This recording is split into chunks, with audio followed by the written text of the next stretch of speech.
Selain daripada tu, Nenek Haslinda juga dikatakan berketurunan bunian. Nenek Haslinda sangat cantik. Nenek dia tak pernah buat kerja-kerja rumah. Sebab, yelah, alam bunian dengan alam kita kan lain. Hai semua, Assalamualaikum. Welcome back to our channel. Kepada yang baru sampai dekat channel ni, jangan lupa untuk subscribe dulu. Turn on notification supaya anda tak terlepas mendengarkan kisah-kisah seram yang akan saya ceritakan untuk episod yang akan datang.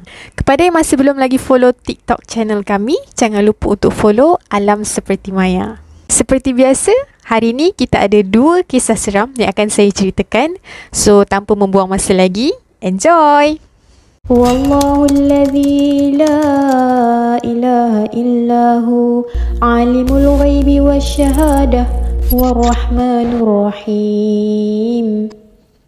Kisah yang pertama ini diceritakan oleh seorang pakcik yang saya beri nama sebagai Pakcik Kadir. Pakcik Kadir ni menetap di Kuala Terengganu. Dia seorang penggali kubur yang dah 30 tahun menggali kubur. Jadi, diikutkan dah banyaklah pengalaman menggali kubur ni yang Pakcik Kadir pernah lalui. Satu hari, nak dijadikan cerita, Pakcik Kadir terima berita kematian seorang ustaz yang sangat popular dekat kampung diorang. Namanya Ustaz Syahid. Assalamualaikum Pakcik. Waalaikumsalam. Ada orang datang dekat rumah Pakcik Kadir pagi tu. Saya nak bagi tahu ni, pagi ni kita terima berita Ustaz Syahid meninggal. Innalillahi wa inna ilaihi raji'un. Terkejut Pakcik Kadir. Sebab Ustaz Syahid tu muda lagi. Baru 30 tahun. Tapi nak buat macam mana? Ajal tak kira usia kan? Pagi tu, tanpa berlengah lagi, Pakcik Kadir pun ajak dia punya pembantu iaitu Budin untuk pergi ke tanah perkuburan. Dengan lafaz Bismillah, Pakcik Kadir pun mulakan aktiviti menggali kubur dengan Budin untuk jenazah Ustaz Syahid hari tu. Selang 25 minit berlalu, Pakcik Kadir pun memberhentikan aktiviti menggali kubur tu. Dia cakap dengan Budin, lambat ni, dah 25 minit. Tapi baru sampai lutut kita punya galian ni. Selalunya 1 jam diorang dah boleh settle dah gali satu kubur. Tapi ni 25 minit baru sampai dekat paras lutut. Pakcik Kadir dan Budin pun teruskan lagi galian. Gali punya gali, tanah tu tetap tak berganjak. Macam tu je. Rasa macam lambat sangat. Tak berganjak pun. 40 minit berlalu, masa tu dah sampai kedalaman 3 kaki. Pakcik Kadir pun bagi tahu Budin, kita kena cepat ni. Kejap lagi jenazah dah nak sampai. Sampai aja kedalaman 4 kaki, tiba-tiba bau wangi yang sangat wangi, bau bunga mawar menusuk ke hidung Pakcik Kadir dan Budin. Budin pun tanya dekat Pakcik Kadir, Pakcik, bau apa ni? Pakcik Kadir pun menggelengkan kepala dan dia pun sambung lagi menggali. Orang tua-tua pesan, kalau sedang menggali kubur, ada terhidu sesuatu ke, ada terdengar sesuatu ke, bahkan ternampak sesuatu, jangan tegur, biarkan aja. Sedang mereka menggali, mereka rasakan lambat sangat tanah tu nak berganjak. Tetap dekat situ, macam ada sesuatu di bawahnya. Pakcik Kadir pun berhenti dan bagi tahu Budin, aku rasa macam ada penghuni lah dekat bawah ni. Jangan-jangan memang ada mayat. Tiba-tiba cangkul Pakcik Kadir ni terkuis sesuatu yang lembut. Pakcik Kadir pun berhentikan galian dia dan dia pun menguis-nguis sedikit tanah. Betul, memang nampak ada satu cebisan kain putih, iaitu kain kafan. Ingat Pakcik Kadir, sebelum mereka memulakan penggalian kubur tadi, tak ada satu kepuk nisan pun menandakan ada mayat di bawahnya. Sebab itulah diorang dah book untuk jadikan kubur jenazah Ustaz Syahid. Bila dikais-kais sepenuhnya, nampak sekujur tubuh mayat seorang lelaki. Bila diingat-ingat semula, subhanallah, ni adalah mayat Imam Ismail. Imam Ismail tu adalah ayah Ustaz Syahid, yang mana Imam Ismail ni dah meninggal 10 tahun yang lalu. Tapi alangkah terkejutnya Pakcik Kadir dan Budin melihat jenazah Imam Ismail sangat sempurna. Umpama macam dia baru meninggal semalam. Kainnya masih bersih lagi, walaupun adalah sedikit cebisan tanah.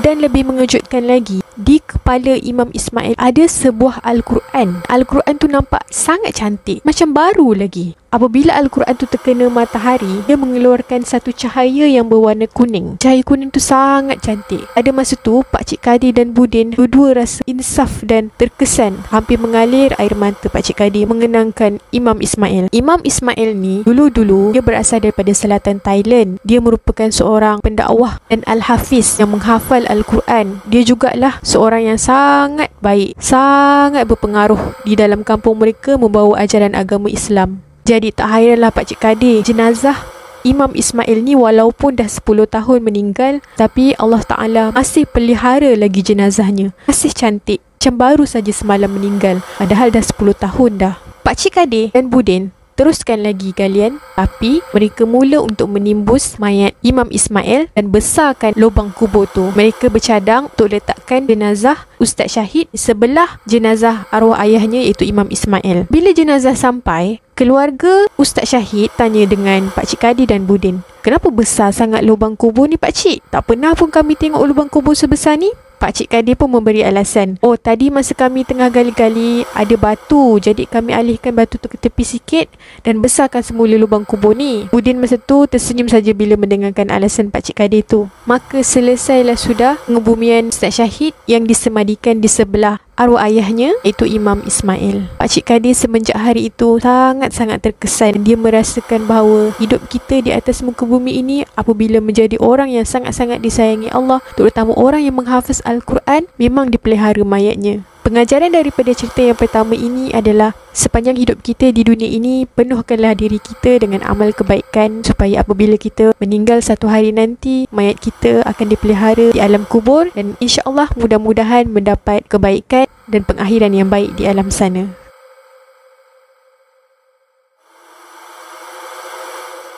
Kisah yang kedua. Kisah yang kedua ini berlaku pada tahun 2013. Diceritakan oleh seorang wanita berasal daripada Kota Baru, Kelantan bernama Haslinda. Haslinda ni waktu dia kecil, masa umur 3 tahun, dia ni dikurniakan kelebihan panca indera ke-6 lah, sixth sense. Dia boleh nampak macam-macam makhluk. Jadi disebabkan keadaan dia macam tu, dia selalu sangat menangis, selalu meraung-raung, buatkan mak ayah dia rasa kesian dengan anak mereka. Jadi dengan bantuan Datuk Haslinda, iaitu seorang imam besar dan Al-Hafiz, maka Datuk dia pun menutup hijab Haslinda. Tapi Datuk dia cakap, satu hari nanti hijab ini pasti akan terbuka. 30 tahun selepas itu, Haslinda menamatkan zaman universiti, berkahwin dan mempunyai 3 orang anak. Satu hari, Haslinda pergi ke sebuah pasar malam di Damansara. Tiba-tiba, Haslinda terlanggar bahu seorang wanita yang sedang berjalan di sebelahnya. Alangkah terkejutnya Haslinda apabila masa tu dia nampak dekat muka perempuan tu ada 5 batang jarum emas dan beberapa batang jarum emas lagi yang ada di tubuh wanita tersebut. Sejak daripada itu, tahulah Haslinda bahawa memang betul apa yang dikatakan oleh arwah datuknya, satu hari nanti hijab ini akan pasti terbuka. Bukan saja Haslinda ni tak pergi berubat dekat mana-mana, dia berusaha juga jumpa doktor dah, jumpa bomoh dah, tapi semuanya tak menjadi. Tetap macam tu juga. Bahkan ada seorang bomoh ni cakap dengan Haslinda, "Awak ni ada 32 lapis saka. Biar saya buangkan saka ni satu persatu." Tapi lepas dibuang satu persatu saka tu, makin nyata Haslinda boleh nampak makhluk-makhluk alam gaib ni. Sejak daripada tu, Haslinda tak jumpa lagi dah bomoh tu. Kelebihan Haslinda ni berterusan lagi apabila satu hari dia ternampak seorang lelaki di sebuah perhentian bas. Lelaki tu sedang duduk sambil menangis. Di bajunya ada beberapa tumpuk darah kering. Di depan lelaki tersebut ada sebuah motosikal yang dah hancur, berkecai. Esoknya, Haslinda lalu lagi di perhentian bas tersebut dan nampak keadaan lelaki tu sama macam semalam, masih tercongok dekat situ. Haslinda ni pun pelik lah. Lelaki ni kenapa masih ada kat sini lagi? Semalam ada kat sini, hari ni pun ada lagi kat sini. Haslinda pun bertanya dengan beberapa orang yang selalu naik bas dekat situ. Mengikut cerita orang-orang yang selalu naik bas dekat situ, katanya di kawasan tu ada berlaku satu kemalangan maut yang mana sebuah motosikal hancur dilanggar oleh sebuah kereta, iaitu seorang lelaki yang meninggal dunia ketika dalam perjalanan membelikan nasi kukus untuk isterinya yang sedang mengandung anak sulung. Mungkin itulah lelaki yang meninggal dunia dan dimaksudkan oleh orang yang menceritakan tu. Haslinda fikir, kalaulah orang yang bercerita ni tahu dan nampak macam mana Haslinda nampak lelaki tu ada di stesen bas tu, tentu dia rasa sangat sedih. Mungkin lelaki tu menangis disebabkan dia tak sempat nak memberikan nasi kukus yang diminta oleh isterinya yang sedang mengandung. Kelebihan Haslinda ni juga digunakan untuk membantu kerja-kerja penyiasatan yang mana berlaku satu kehilangan misteri seorang perempuan dan Haslinda dipanggil oleh pihak polis untuk membantu mencari gadis yang hilang ni.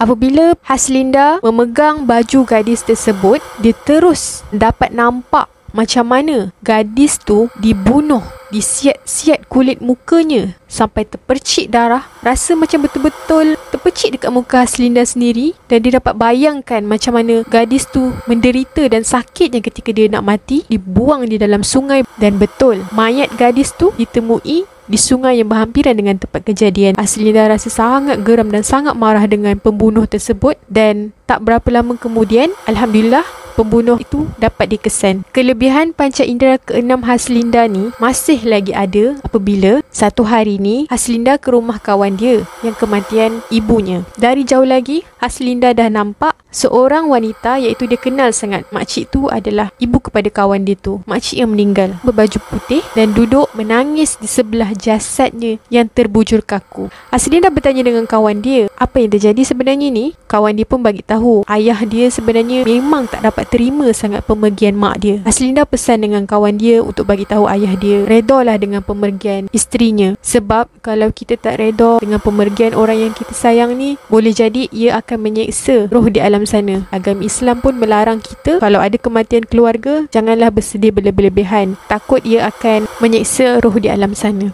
Kelebihan Haslinda ni bukan saja boleh nampak, malah lebih advance lagi, dia dah boleh rasakan atau dapat nampak sendiri perbuatan seseorang di masa lampau, bahkan apa yang difikirkan oleh orang-orang di sekeliling dia. Satu hari ni, Haslinda sedang berjalan-jalan di pasar. Tiba-tiba dia terlanggar bahu seorang lelaki. Alangkah terkejutnya Haslinda apabila dia terpandangkan saja wajah lelaki tu. Dia nampak masa silam lelaki tu, yang mana perbuatan lelaki itu pernah merogol seorang budak perempuan. Dan Haslinda rasa sangat geram dan sangat marah dengan lelaki itu.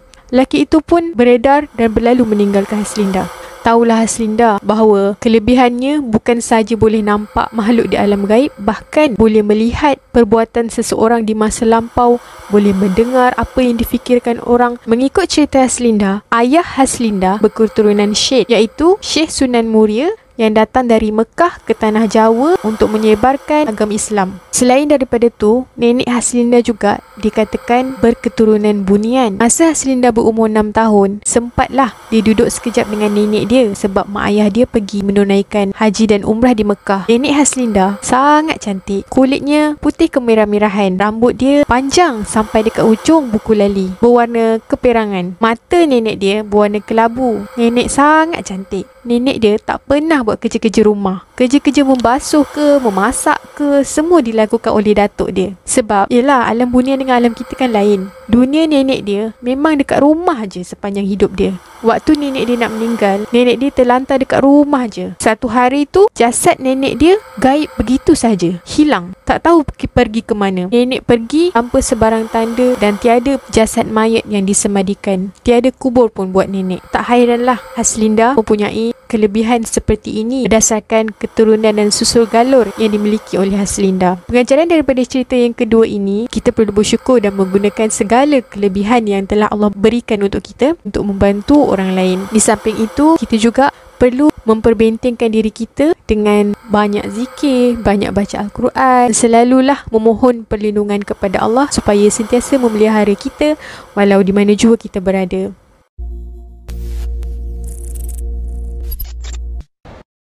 Sampai sini dahulu untuk 2 kisah seram bagi episod hari ini. Kepada yang masih belum lagi subscribe, jangan lupa untuk tekan button subscribe, turn on notification supaya anda boleh dengar lagi banyak kisah-kisah menarik untuk episod-episod yang akan datang. Kepada yang masih belum follow lagi TikTok channel kami, jangan lupa untuk follow Alam Seperti Maya. Sampai jumpa lagi untuk episod yang akan datang. Bye-bye. Assalamualaikum. Ciao.